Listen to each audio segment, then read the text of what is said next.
ब्रह्मन् ब्राह्मणो ब्रह्मवर्चसि जायताम् आराष्ट्रे राजन्यः शूरैषव्योतिव्याधिमहारथो जायताम् दोग्ध्री धेनुर्वोढा नड्वा नाशुः सप्तिः पुरन्धिर्यूषा जिष्णुरथेष्ठाः सभेयो युवाश्च यजमानश्च वीरो जायताम् निकामे निकामे नः पर्जन्यो वर्षतु फलवत्यो न ओषधयः पच्यन्ताम् योगक्षेमो नः कल्पताम्।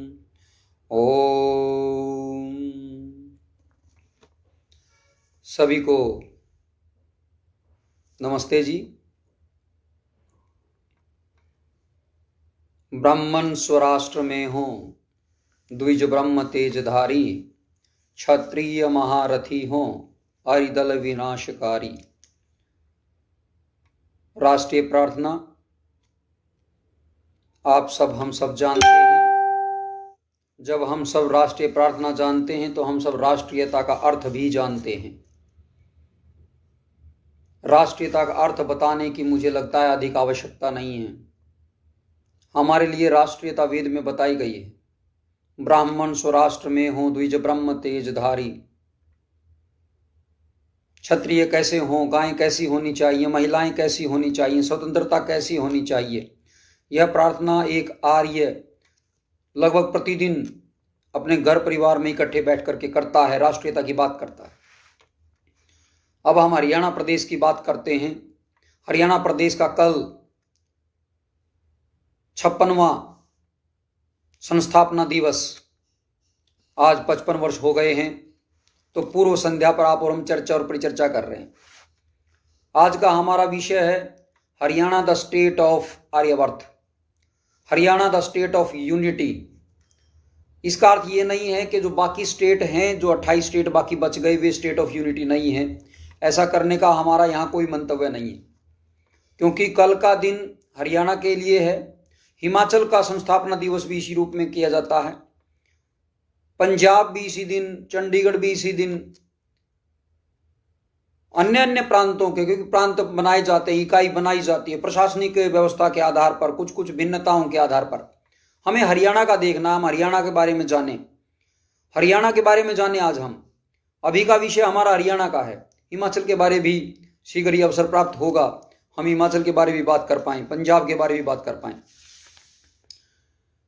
हरियाणा प्रदेश एक राष्ट्रीय प्रदेश है। भारत स्वतंत्र हुआ विदेशी गुलामी से 1947। जब भारत स्वतंत्र हुआ तो भारत के टुकड़े हुए, एक बना Pakistan, Islamic Republic of Pakistan. मत भिन्नता के आधार पर, मेरी भाषा अलग है, मेरी भूषा अलग है, मेरा रहन सहन अलग है, मेरा खान पान अलग है, मेरा आहार विहार अलग है, मेरा आचार विचार अलग है। मैं कुरान को मानता हूं, इस आधार पर पाकिस्तान बन गया, क्योंकि अलग को मानते थे, इस आधार पर बना। आप सरदार पटेल का आज जन्म दिवस भी मना रहे हैं, स्टैच्यू ऑफ यूनिटी के ऊपर भी आज हमारी चर्चा परिचर्चा रही है। तो सरदार पटेल जी क्या कर रहे हैं? सरदार पटेल जी ये कहते थे कि क्या इतने दिन में अचानक से लोगों के इनके विचार बदल गए? अब ये पाकिस्तान क्यों नहीं जा रहे हैं? अब ये पाकिस्तान क्यों नहीं जा रहे हैं? इतने एकदम कैसे बदल गया? कल तक ये संघर्ष कर रहे थे, कल तक ये आंदोलन कर रहे थे, कल तक ये सड़कों को जाम कर रहे थे, कल तक दंगे कर रहे थे, और अब ये पाकिस्तान नहीं जा रहे हैं जब पाकिस्तान बन गया है। इनकी जनसंख्या के आधार से जमीन का बंटवारा इन्होंने ले लिया है। तो इस प्रकार का उन्होंने चर्चा और परिचर्चा किया है। लेकिन हरियाणा प्रदेश के बारे में साफ और स्पष्ट है कि हरियाणा प्रदेश के प्रत्येक गांव से जिन जिन भाइयों ने आंदोलन किया था, जिन जिन भाइयों ने दंगे किए थे, जो जो भाई पाकिस्तान की इच्छा कर रहे थे, उनको पाकिस्तान भेज दिया गया, हरियाणा प्रदेश के द्वारा भेज दिया गया। तो यहां राष्ट्रीयता का सबसे पहला यहीं से प्रारंभ होता है। हम लंबे दौर पर पीछे क्या हुआ स्वतंत्रता से पहले, उस ओर में ज्यादा नहीं जाना चाहेंगे। आप और हम इस पर चर्चा अधिक नहीं कर रहे हैं कि आजाद हिंद सेना में सर्वाधिक जो सैनिक थे वे हरियाणा प्रदेश के थे। सबसे अधिक बलिदान अंग्रेजों के खिलाफ। कुछ लोग कहते हैं कि दे दी हमको आजादी बिन खड़ग बिन ढाल, और साबरमती के बाबा तूने कर दिया कमाल। हमारे वीर योद्धा जो बर्मा में लड़ रहे थे, मणिपुर में लड़ रहे थे, अंडमान निकोबार में लड़ रहे थे, सिंगापुर में लड़ रहे थे, जो हमारी आजाद हिंद सेना थी, हमारी सरकार बन गई थी आजाद हिंद सरकार। तो आजाद हिंद सरकार बनी, उस सरकार के सैनिक कौन थे? हरियाणा प्रदेश के वीर योद्धा थे आजाद हिंद सेना में, स्वतंत्रता सेनानी। और स्वतंत्रता सेनानी की उनको पेंशन आदि भी मिली बहुत बाद में जाकर के, उनको सेना में भाग लेने का अधिकार नहीं दिया गया। आप आश्चर्य इस चीज का देखिएगा। लेकिन क्या हुआ कि जैसे ही राष्ट्र स्वतंत्र हुआ, क्योंकि उन लोगों ने मत के आधार पर एक अलग प्रदेश मांगा था, तो अलग प्रदेश मांगा था तो संघर्ष किया, गांव गांव ने, नगर नगर ने, हर मोहल्ले ने, हमारे वीरों ने संघर्ष किया और यहां से उनको जाना पड़ा। जब आप मांग रहे हो अलग से तो जाओ, जाना चाहिए। बहुत से लोग रुक गए हैं, तो जिन जिन क्षेत्रों में रुके उसका कारक तत्व क्या है? कहीं गांधी जी आकर के बैठ गए रेवाड़ी के अंदर, या कहीं किस प्रकार हुआ, कहीं किस प्रकार हुआ। और जहां जहां के लोग रुके हैं वहां स्थितियां आप देख रहे हो, वहां की स्थितियां देख रहे हो। तो यहां सबसे पहले यहां पर भी हरियाणा क्या हो गया? राष्ट्रीय प्रदेश हो गया, कि उसने राष्ट्रीय अस्मिता को ध्यान में रखते हुए, राष्ट्रीय विचार को ध्यान में रखते हुए, किसी भी प्रकार के जो मत भिन्नता वाले व्यक्ति को अपने यहां नहीं रखा, अपितु सबको लाहौर भेज दिया, सबको पाकिस्तान भेज दिया। कुछ क्षेत्र बचा, वो कुछ राष्ट्रीय नेताओं की अपनी गलतियां किस प्रकार कैसे क्या रही वे जाने। तो यहां राष्ट्रीयता का हो गया। इसके बाद ये प्रस्ताव पारित किया गया संविधान में कि 1965 तक अंग्रेजी रखी जाएगी। 1965 के बाद जो अंग्रेजी है उसका स्थान हिंदी ले लेगी, ऐसा प्रस्ताव जो है पारित किया गया था संविधान सभा के द्वारा। लेकिन फिर 1965 तो लोगों को दूर लग रहा था, क्योंकि लोग तो स्वतंत्रता की बातें करते थे, लोग तो राष्ट्रीयता की बातें करते थे। और जिनके भीतर में राष्ट्रीयता के बलबले हों, जिन्होंने स्वतंत्रता के लिए संघर्ष किया हो, जिन्होंने बलिदान दिया हो और जेलों में गए हों, तो ऐसे लोग 1965 का इंतजार कैसे करते? तो ऐसे ही जब ऐसा हुआ तो जो 60 का दशक था उस समय के ऊपर एक आंदोलन चला। उस आंदोलन का नाम था अंग्रेजी हटाओ। उस आंदोलन का नाम था अंग्रेजी हटाओ। और अंग्रेजी हटाओ आंदोलन में सबसे अधिक अगर किसी ने भागीदारी की तो हरियाणा प्रदेश ने की। और हरियाणा प्रदेश के अंदर इतना उबाल पैदा हुआ उस अंग्रेजी हटाओ के अंदर, उसका सीधा सीधा हो गया हिंदी आंदोलन। हिंदी लाओ, अर्थात आर्य भाषा लाओ, राष्ट्रीय भाषा लेकर के आओ। जब राष्ट्रीय भाषा को लाने की बात आई तो आर पार का करने का प्रयास किया गया। लेकिन जब यह अंग्रेजी हटाओ का अभियान चल रहा था तो कहते हैं कि सांप्रदायिक लोग या जो अपनी अलग अलग भाषा बना करके रखते हैं, वे अपनी वाली को बढ़ाना शुरू कर देते हैं। तो उस समय के ऊपर दक्षिण भारत के अंदर भी एक आंदोलन चला, तमिल के संबंध में, कन्नड़ के संबंध में, या अन्य अन्य जो हमारी प्रादेशिक भाषाएं हैं, हमारी ही भाषाएं हैं, वे भी आर्य पूर्वजों की ही भाषाएं हैं। उसको आप और हम इतर नहीं करते, क्योंकि वे भी संस्कृत से बनी है, देव भाषा से बनी है। देव भाषा के 80% शब्द तमिल के अंदर है, 65% शब्द तेलुगु के अंदर है, कन्नड़ के अंदर, उड़िया के अंदर, पंजाबी के अंदर, बंगला के अंदर, गुजराती के अंदर, मराठी के भीतर। तो ये जो जितनी भी हमारी स्थानीय भाषाएं हैं उन सब में संस्कृत के अर्थात जो देव भाषा के शब्द हैं। हाँ, जो सर्वाधिक क्षेत्र में बोली जाती है, जिसको हमारी भाषा वर्तमान में कहते हैं, जिसे हिंदी भी कहा जाता है, यह राष्ट्रीय भाषा बनाने का प्रयास केवल अचानक से नहीं हुआ, अपितु स्वतंत्रता सेनानियों ने महान संघर्ष किया। सुभाष चंद्र बोस बंगाल के थे, उन्होंने भी कहा कि अगर देश को एक सूत्र में बांध सकती है तो हिंदी बांध सकती है। ऋषि दयानंद गुजराती थे, गुजराती होते हुए भी उन्होंने कहा कि अगर राष्ट्र को एकता के सूत्र में पिरो सकती है तो हिंदी पिरो सकती है। महाराष्ट्र से तिलक थे, वे भी वहीं पर यही विचार आ रहे थे। जब स्वतंत्रता का आंदोलन चल रहा है तो ये विचार आ रहे थे। लेकिन देखिए कैसे राजनीति चलती है, इस राजनीति को हमें समझना चाहिए। यह इतिहास है, इसको हम जान लेंगे तो और लाभ हम सबको मिलने वाला है। तो इसको हम जाने और जनाएं, तो साझा करते रहिएगा। मैं आपसे जरूर कहना चाहूंगा कि यह प्रस्ताव पारित कर दिया गया कि 1965 तक अंग्रेजी रहेगी। क्यों रहेगी 1965 तक? जब देश स्वतंत्र हुआ है 15 अगस्त 1947 को, देश गणतंत्र बन गया है 26 जनवरी 1950 को। जब गणतंत्र बन गया है फिर अंग्रेजी रखने का अर्थ क्या होता है? जब अंग्रेजी रखने का अर्थ क्या होता है? तो यह उबाल यहां से पैदा हुआ। और पूरा जब हम हरियाणा कहते हैं तो हरियाणा वर्तमान में तो ठीक है कि एक प्रदेश 1966 में बन करके आपको दिखाई देता है, लेकिन बृहद तौर के ऊपर हमारे एक आचार्य हुए हैं, आचार्य भगवान देव जी। आचार्य भगवान देव जी जिन्होंने झज्जर गुरुकुल की प्रतिस्थापना की, और जिन्होंने जब भगत सिंह को फांसी की सजा दी जा रही थी उसी समय उन्होंने अपने कॉलेज का त्याग कर दिया। तो आचार्य भगवान देव स्वामी ओमानंद जी जिनका नाम लिया जाता है, स्वामी ओमानंद जी और पूरा का पूरा जो राष्ट्रीय वर्ग था हरियाणा प्रदेश के अंदर, जिसको हम आर्य कहते हैं, आर्य ही राष्ट्रीय होता है। आर्य आर्य के इतर कोई राष्ट्रीय नहीं होता है।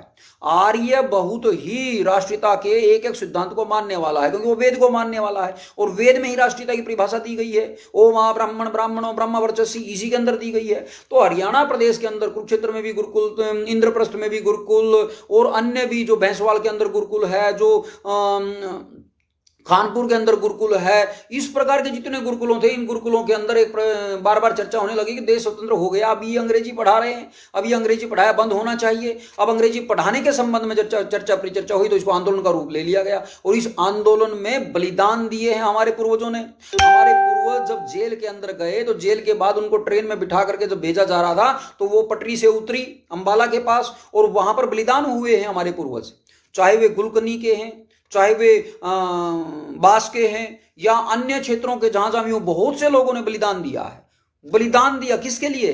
अंग्रेजी हटवाने के लिए। आप विचार करके देखिए, स्वतंत्रता के बाद अंग्रेज चले गए, अंग्रेजी छोड़ गए, अंग्रेज चले गए, अंग्रेजी छोड़ गए। हमने पहले अंग्रेजों के खिलाफ युद्ध लड़ा, आजाद हिंद सेना में हमने बलिदान दिया, और फिर उसके बाद जब पाकिस्तानी लोगों ने बना लिया तो हमने यहां से उनको निकालने के लिए फिर आंदोलन करना पड़ा। उसके बाद अंग्रेजी फिर छोड़ दी गई कि 1965 तक रहेगी।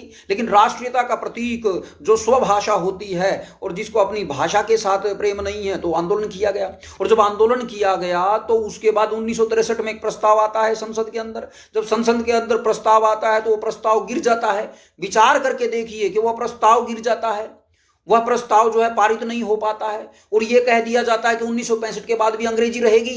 आप विचार करके देखिए कि राष्ट्रीय लेवल पर कैसा व्यक्ति कार्य कर रहा था। हम उसे राष्ट्रीय लेवल पर बैठाए बैठे हैं, और राष्ट्रीय लेवल के ऊपर बैठा बैठा वह व्यक्ति संसद के अंदर प्रस्ताव पारित करवा देता है कि अंग्रेजी फिर रहने वाली है। अर्थात इस प्रकार की हमारी मानसिकता स्वतंत्रता की नहीं बनी थी। अभी भी गुलाम थे, लेकिन उसके लिए आंदोलन दर आंदोलन, बलिदान पर बलिदान हो रहे थे, संघर्ष पर संघर्ष हो रहा था, और हरियाणा प्रदेश उसमें बहुत तेज गति से आगे बढ़ रहा था, और उसके लिए दिन और रात पुरुषार्थ किया जा रहा था। लेकिन उसी समय के ऊपर यह कह दिया गया कि हिंदी बढ़ेगी तो ये जो अन्य भाषाएं हैं, जिन्हें हम पंजाबी कहते हैं, जिन्हें हम कश्मीरी कहते हैं, जिन्हें हम तमिल कहते, तेलुगु कहते, गुजराती कहते, मराठी कहते ये तो नीचे चली जाएंगी। ये इंटरनेशनल जो है हमारे खिलाफ में सियासत किया गया, इंटरनेशनल सियासत के आधार से, और ये कह दिया गया अब ये खत्म हो जाएंगी। होना क्या चाहिए था? अंग्रेजी को खत्म करने की बात हो रही थी, अंग्रेजी हटाने की बात हो रही थी। लेकिन जो लोग कनाडा में बसते हों, जो लोग यूरोप में बसते हों, जो लोग एनआरआई हों, ये एनआरआई लोग विदेशी भाषा को ही रखना चाहते हैं, जिससे उनका वर्चस्व यहां बना रहे। आपने देखा होगा गांधी जी भी एनआरआई थे, गांधी जी भी एनआरआई थे। वही एनआरआई लोगों के द्वारा ही इस प्रकार का आया, और वर्तमान के अंदर भी लगता है कि एनआरआई से ही हम सोचते हैं कि सब कुछ आएगा। हमारे यहाँ से नेता आदि जाते हैं, तुम हमारे को पैसे दे दो, तुम हमारे देश के अंदर ये करो। हमें स्थानीय जो लोग हैं, यहीं पर रहने वाले, उनसे कैसे आंदोलन चलेगा, उनसे कैसे बढ़ेंगे, ये सिखाया हरियाणा प्रदेश ने। तो हरियाणा प्रदेश ने यहाँ पर हिंदी के लिए आंदोलन किया, और हिंदी का आंदोलन बाद में राज्य के आंदोलन में बदल गया। आप इसको देखिए, ये राज्य के आंदोलन के रूप में बदला, क्योंकि थोपी गई थी भाषा, सबके ऊपर थोपने का प्रयास किया गया। जिस प्रकार आज के समय पर दिखाई पड़ता है कि किसान आंदोलन चल रहा है, और किसान आंदोलन के बैक के अंदर अन्य प्रकार का कुछ षड्यंत्र भी चल रहा है, युवाओं को मारा भी जा रहा है, उनको लटकाया जा रहा है, तरह तरह का तंत्र चल रहा है। किसान आंदोलन की आड़ में कोई ना कोई चलता रहता है। इस प्रकार हर वर्ग अपना अपना पुरुषार्थ करता रहता है। अभी अभी एक वीडियो आ रहा है, किसी युवक को पकड़ लिया गया है। अर्थात एक प्रकार से जिसको एक्सट्रीमिज्म हम बोलते हैं, सांप्रदायिकता हम बोलते हैं, जिसको मजहबीपन हम बोलते हैं, वो अलग चीज बढ़ती है। तो उस समय पर भी बढ़ी भाषा के आधार के ऊपर, और जब ये बढ़ी तो फिर एक आंदोलन करते करते अंत तो गतवा स्वामी ओमानंद जी ने जो पुरुषार्थ किया, स्वामी ओमानंद जी ने जो पुरुषार्थ किया। हम केवल राजनीतिक लोगों को जानते हैं, राजनीतिक लोगों की हम बातें करते हैं, हम समाज की बात नहीं करते। Arya Samaj, the society of unity, Arya Samaj society of unity ने राष्ट्रीयता का परचम फहराया, राष्ट्रीय भाषा के लिए संघर्ष किया, और राष्ट्रीय भाषा के लिए संघर्ष करते करते द स्टेट ऑफ यूनिटी बनाया। द स्टेट ऑफ यूनिटी बना 1966, 1 नवंबर को, 1 नवंबर 1966 को अस्तित्व में आ गया। अब राष्ट्रीय प्रदेश, इन्होंने अपनी भाषा के लिए काम नहीं किया, इन्होंने कोई बांगरू भाषा के लिए काम नहीं किया, कोई हरियाणवी भाषा के लिए कार्य नहीं किया, अभी तो राष्ट्रीय भाषा के लिए कार्य किया। हालांकि वर्तमान के अंदर धीरे धीरे सांप्रदायिक लोग यहां भी पनप रहे हैं। वे कह रहे हैं कि हमारी मां बोली तो हरियाणवी है कि है, हमारी मां बोली तो हरियाणवी है। इस प्रकार की बातें करते हुए दिखाई पड़ते हैं, लोगों को बांटा जा रहा है। और यह शैली हमारी नहीं है, यह शैली अंग्रेज की है, यह शैली बाइबल की है। बाइबल आदि के अंदर या अंग्रेज आदि इस प्रकार की लोग कहा करते हैं कि हम तुमको बांट देंगे और डिवाइड एंड रूल हम करेंगे। तो इस प्रकार भाषाओं को बांटा जा रहा है। तुम्हारी खादर की है, हमारी बांगर की है, हमारी देशवाड़ी है, तुम्हारी ये है, वो बांटा जा रहा है और छोटे छोटे टुकड़ों में बांटा जा रहा है। अपितु इसको भी वो करने के लिए आर्य समाज महान संघर्ष कर रहा है। आर्य लोग महान संघर्ष कर रहे हैं, हरियाणा के लोग महान संघर्ष कर रहे हैं। सांप्रदायिक ताकतें वो ना बढ़ पाए उसके लिए संघर्ष हो रहा है। तो हरियाणा प्रदेश ने कहा 1 नवंबर 1966। तो 1 नवंबर 1966 के बाद फिर बात आती है कि यहां पर जल युद्ध तक कर लड़ना पड़ा, अर्थात जो 7.2 MMS जो वाटर आना था उसका 3.5 हरियाणा को मिला। जब हरियाणा को मिला तो 1966 से ही कह दिया गया, कहते प्रदेश तो अलग हो गया, पानी देने वाले नहीं है, अब तुम प्यासे मरोगे। लेकिन राष्ट्रीयता का प्रतीक फिर किया। हरियाणा के लोगों ने हथियार नहीं उठाए, हरियाणा के लोगों ने कोई किसी प्रकार का अन्य प्रकार का आंदोलन नहीं किया, अपितु पूर्ण रूपेण से डेमोक्रेटिक तरीके के साथ उन लोगों ने पुरुषार्थ किया। और डेमोक्रेटिक तरीके से पुरुषार्थ करते करते 1981 में एक समझौता हुआ और उस समझौते के आधार से यह कहा गया कि नहर बननी चाहिए। और जब नहर बनने की बात आई तो 1990 में चीफ इंजीनियर और जो सुपरिटेंडेंट इंजीनियर है उनको मार दिया गया और एक प्रकार से आतंकवाद को पुनः खड़ा करने का एक इस प्रकार का बहाना हुआ। उस समय पर भी शांत रखा गया हरियाणा प्रदेश के द्वारा, क्योंकि हरियाणा प्रदेश राष्ट्रीयता का प्रतीक है। हरियाणा प्रदेश स्टेट ऑफ यूनिटी है, वो तो एकता चाहता है, भाईचारा चाहता है। यहां तक भी देखो अभी किसान आंदोलन हुआ, जब किसान आंदोलन हुआ तो हरियाणा प्रदेश के लोगों ने अभी तक जल की बात भूल गए, कहते कोई बात नहीं है, जल की बात बाद में कर लेंगे, पहले किसान की बात कर लेते, आ जाओ तुम भी आ जाओ, हम सब मिलजुल करके बैठते। यहाँ इस प्रकार फिर भावना दिखाई पड़ती है। तो यहाँ किसी भी प्रकार से ये नहीं है कि एडमेंसी नहीं है, यहाँ कट्टरता नहीं है, यहाँ संकीर्णता नहीं है, यहाँ मजहबीपन नहीं है, यहाँ सांप्रदायिकता नहीं है, यहाँ एकदम सज्जन लोगों का जो निवास है यहाँ पर। हालांकि जो राजनीतिक जब तंत्र चलता है तो वहां तरह तरह की बातें आ ही जाया करती हैं। कभी कोई 35-1 का नारा लगा देता है, कभी कोई किसी प्रकार का नारा, कभी कोई किसी प्रकार का नारा, लेकिन यह वही हरियाणा प्रदेश है। मैं बाल्यकाल में हम देखते थे पैरी के अंदर अनाज था, जब पैरी के अंदर अनाज था तो वहीं से कहते थे कि यह अनाज पैरी से ही बंट जाना चाहिए, घर पर नहीं जाएगा। घर पर अगर चला जाएगा तो पेट पाप आ जाएगा, फिर हम बांट नहीं पाएंगे, वहीं से हम बांटेंगे। ये किसका है, ये किसका है, ये किसका है, ये किसका है। अर्थात ये साझापन की बात हम सब ने देखा, ये जीवन हम सब ने देखा, आपने भी देखा है। ये हमारा हरियाणा है, ये हमारा साझा हरियाणा है। इसकी अंच इंच पग पग जो भूमि है, इसके ऊपर राष्ट्रीयता बसी हुई है। वह राष्ट्रीयता जो वेदों से आई है, क्योंकि यह राष्ट्रीयता राखी गढ़ी की राष्ट्रीयता है। राखी गढ़ी के अंदर पुनः राष्ट्रीयता का एक प्रतिबिंब दिखाई पड़ा कि आर्य लोग विदेशी नहीं है, डीएनए मैच हो गया है। अब तो राखी गढ़ी बहुत बड़ा यहां पर जो है एक हमारे पूर्वजों का केंद्र हो गया। यहीं के ऊपर गीता का उपदेश जिसको हम कहते हैं श्री कृष्ण जी ने कुरुक्षेत्र के अंदर दिया, यहां पर भी राष्ट्रीयता का है। वहां पर भी उन्होंने ईश्वर, धर्म, समाज और राष्ट्र इस देश को समझाया, इस संसार को समझाया। और कायरता को दूर करने की अगर बात की गई है तो हरियाणा प्रदेश से बात की गई है। भारतवर्ष की अगर कायरता को दूर करने की बात होगी तो गीता के उपदेश को कुरुक्षेत्र के आधार से बढ़ाया जाएगा। अगर आप किसी मथुरा के कृष्ण को जानते हैं तो वहां कई पारिवारिक बातें आती हैं, मां की बातें आती हैं, मक्खन की बातें आती हैं, कहीं ना कहीं अन्य प्रकार की बातें आती है। लेकिन जो बात कुरुक्षेत्र की आती है तो कुरुक्षेत्र में वह बात आती है, वीरता की बात आती है। अब हरियाणा प्रदेश की राष्ट्रीयता की बात करते हैं। जब हरियाणा प्रदेश की राष्ट्रीयता की बात करेंगे तो हमने युद्ध लड़े हैं। 1962 का हमने युद्ध लड़ा।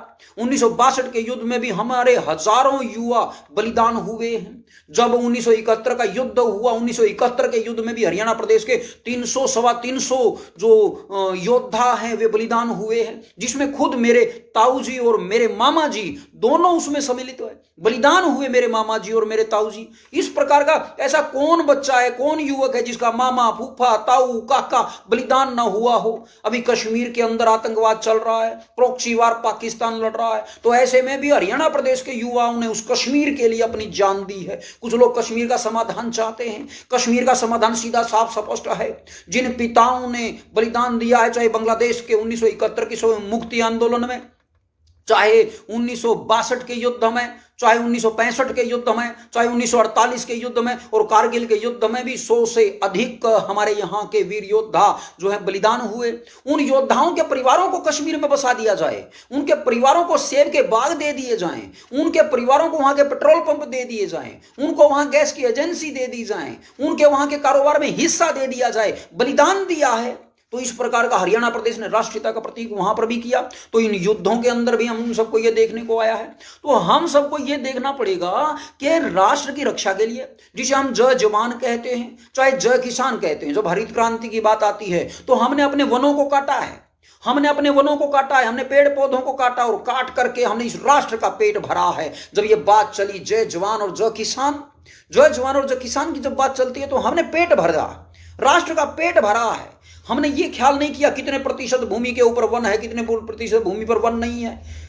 ये तो उस समय पर भी है जब हमारे को जल भी नहीं प्राप्त हो रहा है। जल प्राप्त नहीं होता तो ओवरदोहन हो गया, और आज ये कहा जा रहा है कि हरियाणा प्रदेश रेगिस्तान बनने की तरफ बढ़ रहा है। 1.5 किलोमीटर नीचे तक आज जल उपलब्ध नहीं है। ऐसे काल में भी आप समझिए कि कृषि का माहौल क्या है, किसान का माहौल क्या है, जवान का माहौल क्या है, मजदूर का माहौल क्या है, स्वास्थ्य का माहौल क्या है। उसके बावजूद भी डेमोक्रेटिक बातें करना, लेकिन आरोपण तरह तरह के ये जो आंदोलन आदि चलते हैं उसमें नेगेटिविटी विचारधारा, और सबसे बड़ी विचारधारा खाप पंचायतों के संबंध में प्रचारित की गई। पिछले 70 वर्षों में खाप पंचायतों को सबसे ज्यादा बदनाम होना पड़ा है। खाप नाम की फिल्में तक बनाई गई, और ये बनाने वाले कोई और नहीं है, ये बॉलीवुड के ड्रग एडिक्ट्स लोग हैं। ये लोग ड्रग लेते हैं और ड्रग लेकर के ये फिल्में बनाते हैं, और ये हमारे समाज को बर्बाद करने के लिए बनाते हैं। आज भी जो हमारे ताऊ हैं, हमारे चाचा हैं, हमारे फूफा हैं, उन सबको इस प्रकार दिखाया जाता है कि जैसे ये तो बिल्कुल ही समाप्त करने वाले और ये समाज के द्रोही हैं, बेटियों का विरोधी दिखा दिया जाता है। पर्दा प्रथा के लिए अगर सत्यमेव जयते करता हुआ कोई खान एक्टर कोई कार्य करता है तो वो भी ऐसा दिखाएगा कि यहां पर पर्दा प्रथा ज्यादा चल रही है। अपने बुर्के पर कोई बात नहीं करता, अपने हलाला पर कोई बात नहीं करता है, अपने जो घर परिवार में चल रहा है उस पर कोई चर्चा और संवाद नहीं करता है। लेकिन यहां हरियाणा प्रदेश को बदनाम करने का चारों तरफ से प्रयास किया गया। इस संबंध में बहुत से नाटक भी हम सब लोग टेलीविजन के अंदर देखते हैं, जहां पर ताई की चलती है वहां पर बहुओं की नहीं चलती है। तरह तरह का इस प्रकार जो नेगेटिविटी हरियाणा प्रदेश के संबंध में प्रचारित की जाती है, जबकि राष्ट्रीयता का प्रतीक, वैदिकता का प्रतीक, धर्म का प्रतीक, कुरुक्षेत्र का प्रतीक, श्री कृष्ण के उस गीता के उपदेश का प्रतीक हरियाणा प्रदेश है। सूरजकुंड का मेला हरियाणा प्रदेश में लगता है, आप जाकर के देखिए किस प्रकार की भव्यता, और आदमी के अंदर प्रेम भाव है। यहां कोई किसी प्रकार का वो नहीं है। हाँ, जो आपको लगता है जहां जहां प्लस माइनस है उसको विद्या से ओतप्रोत करके बनाया जा सकता है। आर्य समाज बढ़े, आर्य समाज के लोग बढ़े, एकता के साथ बढ़े, यूनिटी के साथ बढ़े। स्टैच्यू ऑफ यूनिटी आर्य है, स्टैच्यू ऑफ यूनिटी और society of unity Arya Samaj है, और स्टेट ऑफ यूनिटी हरियाणा है। तो हरियाणा प्रदेश संपूर्ण भारत का मार्गदर्शन कर सकता है। आज भी अन्य प्रदेशों के आर्य लोग ये विचार करते हैं कि हरियाणा का पढ़ा हुआ ब्रह्मचारी हमारे यहां आएगा, हमारे यहां आकर के प्रचार करेगा, हमारे यहां आर्य समाज की स्थापना करेगा, हमारे यहां गीता का उपदेश देगा, सत्यार्थ प्रकाश का उपदेश देगा। क्योंकि हरियाणा में ही पहली गौशाला खोली गई ऋषि दयानंद के द्वारा। हरियाणा के लोग आगे बढ़ करके आए, हरियाणा के लोग आकर के कहते कि हमारे यहां गौशाला खोलिए, हम गौओं की रक्षा करेंगे। और गौरक्षणी सभा बनी, और गौरक्षणी सभा ने बहुत बड़ा आंदोलन किया। यह सब भी आप जानते हो, यह लगभग 1890 के आसपास की बात है, और इतना बड़ा आंदोलन किया था। अंग्रेज सरकार उस समय पर हिल गई थी। ये जो हमारी कामधेनु है, ये जो हमारी गाय है, उसकी रक्षा के लिए। तो इस प्रकार का पुरुषार्थ यहां होता रहा है, आज भी हो रहा है। आज भी राष्ट्रीयता की बातें कर रहे हैं। तो 1 नवंबर कल है, तो 1 नवंबर एकता का प्रतीक है। ये एकता का दिन है। राष्ट्रीयता के साथ संघर्ष किया गया, राष्ट्रीयता के साथ जोड़ा गया, राष्ट्रीय भाषा के साथ जोड़ा गया, राष्ट्रीय संवेदनाओं के साथ जोड़ा गया। और राष्ट्रीय संविधान यही है कि हमारे यहां विद्वान होने चाहिए। हम जन्म से किसी को ब्राह्मण नहीं मानते, हम जन्म से किसी को क्षत्रिय नहीं मानते, हम जन्म से किसी को वैश्य नहीं मानते, हम जन्म से किसी को शूद्र नहीं मानते। हमारी परंपरा आर्य परंपरा, हमारी सभ्यता आर्य सभ्यता है, हरियाणा की सभ्यता है ये। तो इस हरियाणा की सभ्यता और संस्कृति के अंतर्गत किसी प्रकार का ज्यादा जहरीलापन नहीं है, ज्यादा सांप्रदायिकता नहीं है, ज्यादा संकीर्णता नहीं है, लेकिन जहरीलापन लाया जा रहा है, जहरीलापन आ रहा है। इसको हमें रोकना होगा, और हम रोक सकते हैं, हम कर पाएंगे। और हरियाणा प्रदेश तेज गति के साथ उत्थान करेगा, पुरुषार्थ करेगा, संघर्ष करेगा। और 1 नवंबर पर आप और हम संकल्प दिवस है, संस्थापना दिवस है, इस हरियाणा प्रदेश को तेज गति के साथ आगे बढ़ाते। सामाजिकता की बात करें, आओ हरियाणा में हम समाज बनाएं। लोग सरकारों की बात करते हैं, राजनीति की बात करते हैं, लेकिन हम सामाजिक लोग, हमारे लोग हैं, हम समाज बनाएंगे। हरियाणा में हमारे समाज बनाएंगे। लगभग 1,500 से लेकर के 2,000 गांव के अंदर आज आर्य समाज है, 1.5 से 2,000 गांव के अंदर आर्य समाज है, उसको केवल एक होने की आवश्यकता है। स्टेच्यू ऑफ यूनिटी है आर्यो, एक हो जाओ। हरियाणा प्रदेश को स्टेट ऑफ यूनिटी दृढ़तापूर्वक पुनः खड़ा करो। देखो फिर प्रेम की भावनाएं कैसे पनपती हैं। चाहे ये वर्तमान में सिखों के साथ और उधर से पाखंडियों के साथ दोनों का आपस में विवाद चल रहा है, उसको भी आप एक कर सकते हो, आप एक कर सकते हो। हमारे लिए तो इसी प्रकार उधर भी मान्य उधर भी मान्य, तो किसी प्रकार कैसे दोनों को मनाया जाए, समझाया जाए, बुझाया जाए, राष्ट्रीयता के लिए खड़ा किया जाए। हरियाणा प्रदेश का युवक कर सकता है, हरियाणा प्रदेश की युवती कर सकती है, हमारी बहन कर सकते हैं, हमारा भाई कर सकता है, हमारे वरिष्ठ कर सकते हैं, हमारे ताऊ कर सकते हैं, चाचा कर सकते हैं, फूफा कर सकते हैं। आओ बढ़ो। तो इसका एक ही पथ है, वो आर्य पथ है, वो ऋषि का पथ है। ऋषि पथ ने एकता का सूत्र पिरोया था। तो भगत सिंह जो सिख परिवार में पैदा हुआ और उसके दादाजी जो सिख परिवार में पैदा हुए, वे भी यज्ञोपवीतधारी बने। यज्ञोपवीतधारी बन सकते हो ना, यज्ञोपवीतधारी बन सकते हो। इसमें कोई पाखंड नहीं है, इसमें कोई आडंबर नहीं है। यज्ञोपवीत विद्या का चिन्ह है, वह धारण करना चाहिए। आप आइए, अपने पूर्वजों के पथ पर आइए। श्री कृष्ण सबके पूर्वज हैं, श्री राम सबके पूर्वज हैं। चाहे कोई हिंदू है, मुसलमान है, सिख है, बौद्ध है, जैन है, कोई भी है। तो हरियाणा प्रदेश का जो मन है, जो आर्द्रता है, उस आर्द्रता के साथ में हम आर्यत्व का शुरुआत करते हैं। हरियाणा प्रदेश के आर्यकरण की हम बात करते हैं तो हरियाणा प्रदेश में आचार्य ब्रह्मदेव मीमांसक जी ने 20 वर्ष का समय हरियाणा प्रदेश को दिया है। बहुत बड़ा एक विद्वान के द्वारा समय दिया गया है। तो दृढ़ता पूर्वक इसका जो पुरुषार्थ तप है जो दिखाई पड़ रहा है, तो आर्य भाइयों, आर्य बहनों, दृढ़ता पूर्वक आप उस विद्या को, उस शिक्षा को अपने रिश्तेदारों तक, अपने परिवारों तक, अपने गांवों तक, अपने मोहल्लों तक और हरियाणा प्रदेश के एक एक ग्राम तक पहुंचाने का कार्य कीजिए। और हम दूसरे प्रदेशों में बैठे हुए लोग प्रतीक्षा कर रहे हैं कि हरियाणा प्रदेश बढ़ेगा, हमारा भी उद्धार होगा, हमारा भी उद्धार होगा। तो हमारा उद्धार भी, हैदराबाद में कौन गया था, हैदराबाद आंदोलन में कौन गया था, जिसकी बात सरदार पटेल जी करते हैं। सरदार पटेल जी कहते हैं कि हैदराबाद के अंदर जो है हरियाणा प्रदेश के लोग पहुंचे, ये आर्य समाजी लोग हरियाणा प्रदेश के पहुंचे। मैं गया था क्योड़क गांव के अंदर, क्योड़क गांव की पूरी टीम गई हुई थी। मैं अनेक अन्य गांव में भी गया हूं, वहां के भी अनेक लोग गए वहां हैदराबाद के उसमें। मैं कतलहड़ी भी गया, सालवन भी गया, कतलहड़ी, सालवन, इनके लोग भी पहुंचे वहां पर।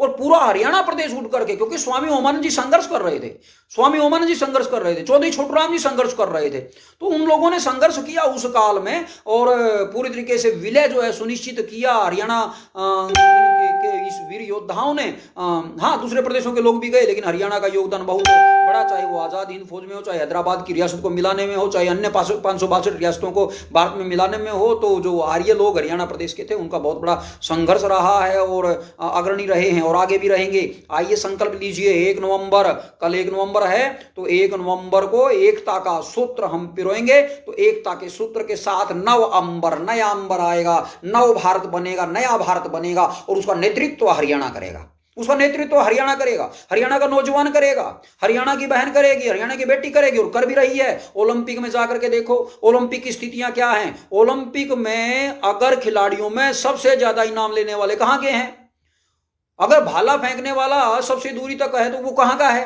हमारे नीरज चोपड़ा जी, हमारे भाई नीरज चोपड़ा जी, उन्होंने बड़ा संघर्ष किया है।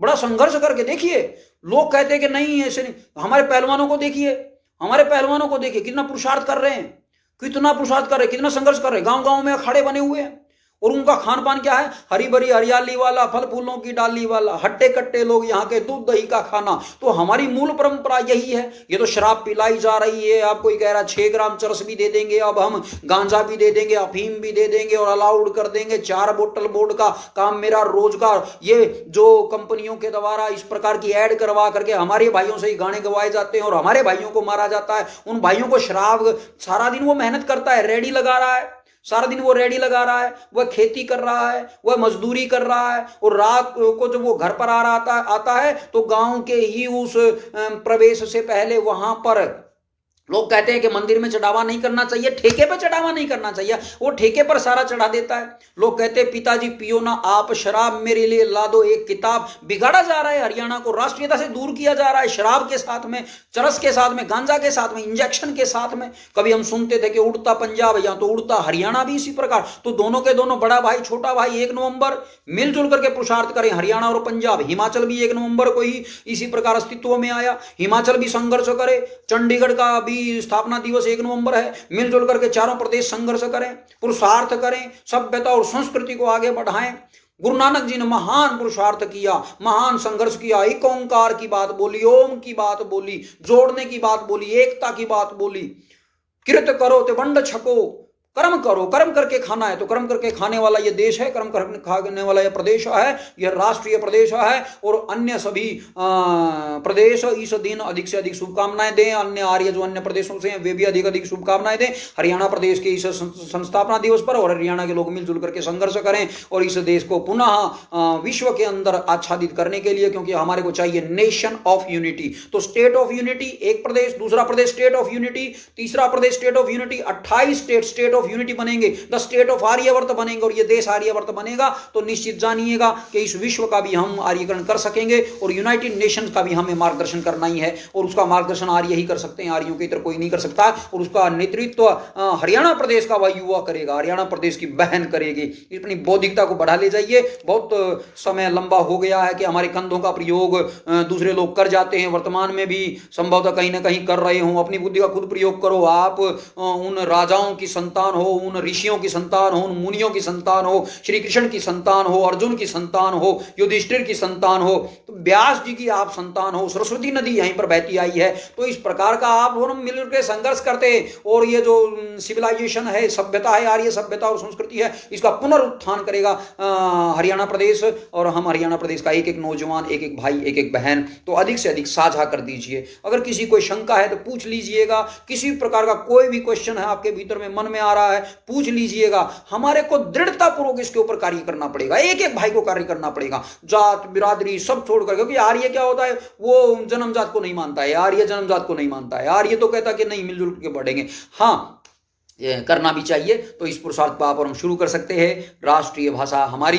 हम राष्ट्रीय भाषा के लिए काम करने वाले, राष्ट्रीय मनोवृत्ति हमारी, हम राष्ट्रीय मनोवृत्ति से कार्य करने वाले, राष्ट्रीय शिक्षा हमारी, हम राष्ट्रीय शिक्षा से कार्य करने वाले, राष्ट्रीय आचरण है हमारा, हम राष्ट्रीय आचरण के साथ काम करने वाले हैं। राष्ट्रीय उपदेश हमारा है, गीता का उपदेश कुरुक्षेत्र के अंदर, तो इस राष्ट्रीय उपदेश के साथ। और राष्ट्रीय उद्घोष सत्यमेव जयते, इसी को मानने वाले, सीधी बात करने वाला हरियाणा का नौजवान।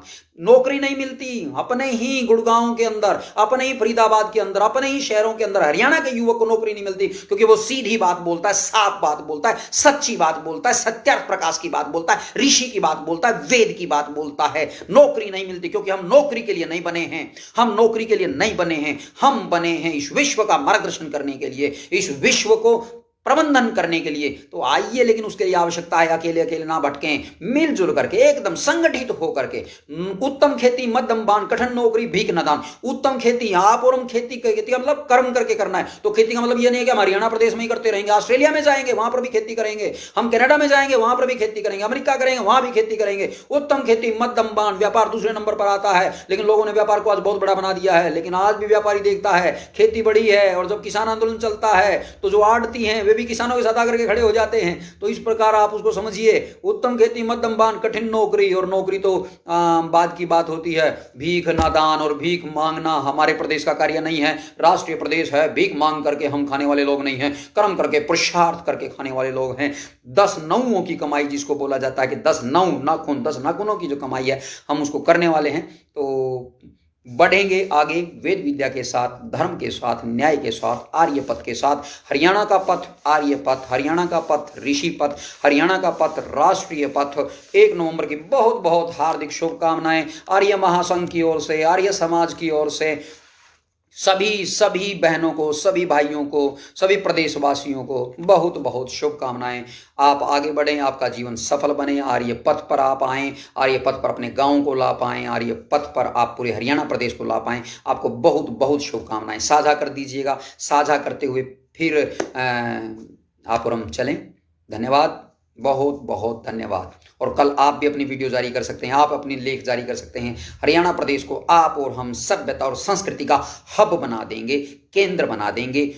लोग फिर कहा करेंगे, जैसे लोग कहते थे, तरह तरह के लोग, जगह जगह के लोग पढ़ने के लिए आर्यावर्त में आया करते थे, ठीक इसी प्रकार से हरियाणा प्रदेश के अंदर आर्य विद्या को लेने के लिए आर्य प्रशिक्षण सत्रों में, हमारे गुरुकुलों में, हमारी संस्थाओं के अंदर यहाँ लोग आएँ और वे सभ्यता और संस्कृति, ब्रह्मचर्य, अहिंसा, सत्य, न्याय, निष्पक्षता, तो इसको पढ़ें। शोच, संतोष, तप, स्वाध्याय, ईश्वर प्रणिधान, यम को जाने, नियम को जाने, आसन, प्राणायाम, प्रत्याहार, धारणा, ध्यान, समाधि, इसको भी लोग जाने। तो इसके लिए पुरुषार्थ हम सबको ही करना पड़ेगा, अन्य कोई आने वाला नहीं है। तो हरियाणा दिवस की पूर्व संध्या पर सभी आर्यों को बहुत बहुत शुभकामनाएं। धन्यवाद।